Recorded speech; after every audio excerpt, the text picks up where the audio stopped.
High, আমি মনীষা। আমি চলে এসেছি তোমাদের সাথে আবার একটা ভিডিও নিয়ে। আজকে চলে গিয়েছিলাম আমাদের পেরো থানার হাওড়ার কানপুর অঞ্চলে। গিয়েছিলাম কারণ আজকে ছিল কানপুরের মেলা। তাই আর কি সবাই মিলে বেরিয়ে পড়লাম মেলা যাওয়ার উদ্দেশ্যে। আর দেখতে দেখতে আমরা মেলা পৌঁছেও গেলাম।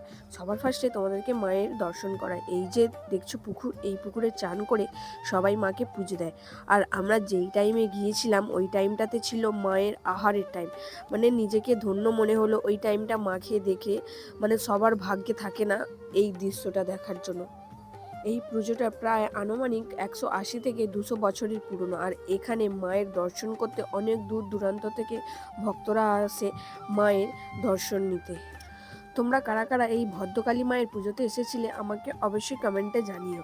আর এই মেলাটা যেটার জন্য বেশি ফেমাস সেটা হচ্ছে আলুর দম, কিন্তু আমরা যেই টাইমটা গিয়েছিলাম ওই টাইমটা আলুর দম ছিল না। যাই হোক, আমরা মেলা ঘোরা কমপ্লিট করে একটু বেরিয়ে পড়েছিলাম ঘুরতে। আর আমরা ঘুরতে ঘুরতে সোজা এসে গিয়েছিলাম বেলের দিকে। যেহেতু আমরা মেলাতে কিছু খাইনি সেই জন্য একটা রেস্টুরেন্টে ঢুকে আমরা এখানে নিয়েছিলাম পকোড়া। আমরা ততক্ষণে পকোড়া খাই। তোমরা ভিডিওটা একটু লাইক কমেন্ট শেয়ার করে দিও। আর আমার ছোট ছোট ভিডিওগুলো তোমাদের কেমন লাগছে অবশ্যই আমাকে জানিও। তো চলো, টাটা।